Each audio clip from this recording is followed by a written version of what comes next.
Assalamualaikum warahmatullahi wabarakatuh. Bismillahirrahmanirrahim. Sunan Bonang dilahirkan pada tahun 1465 Masehi di Rembang dengan nama Raden Maulana Makhdum Ibrahim. Beliau adalah putra Sunan Ampel dan Nyai Ageng Manila.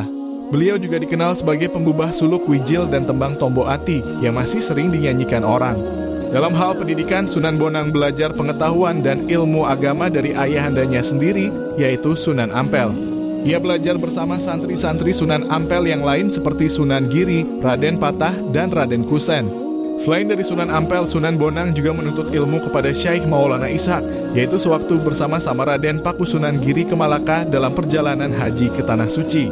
Sunan Bonang dikenal sebagai seorang penyebar Islam yang menguasai ilmu fikih, usuluddin, tasawuf, seni, sastra, arsitektur, dan ilmu silat dengan kesaktian dan kedikdayaan menakjubkan. Bahkan masyarakat mengenal Sunan Bonang sebagai seseorang yang sangat pandai mencari sumber air di tempat-tempat yang sulit air. Babat Daha Kediri menggambarkan bagaimana Sunan Bonang dengan pengetahuannya yang luar biasa bisa mengubah aliran Sungai Berantas, sehingga menjadikan daerah yang enggan menerima dakwah Islam di sepanjang aliran sungai menjadi kekurangan air. Bahkan sebagian yang lain mengalami banjir.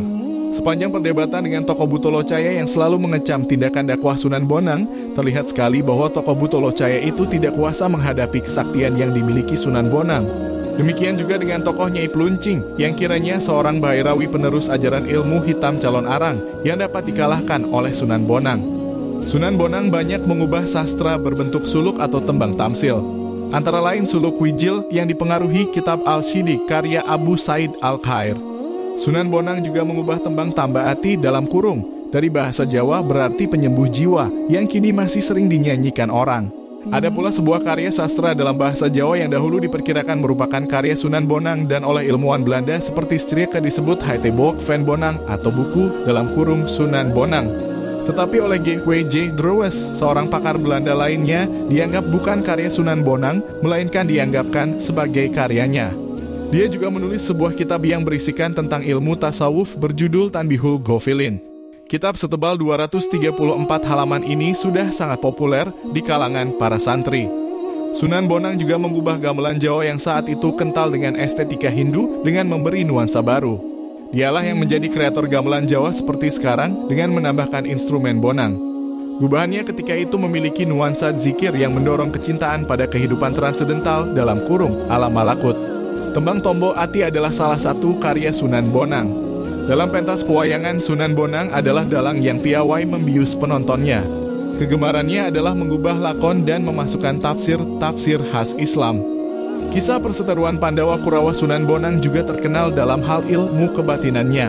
Ia mengembangkan ilmu zikir yang berasal dari Rasulullah Shallallahu Alaihi Wasallam. Kemudian dia kombinasi dengan keseimbangan pernapasan yang disebut dengan rahasia Alif Lam Mim, yang artinya hanya Allah Subhanahu wa Ta'ala yang tahu.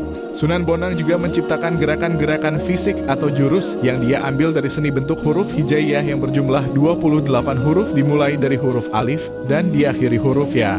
Ia menciptakan gerakan fisik dari nama dan simbol huruf hijaiyah adalah dengan tujuan yang sangat mendalam dan penuh dengan makna.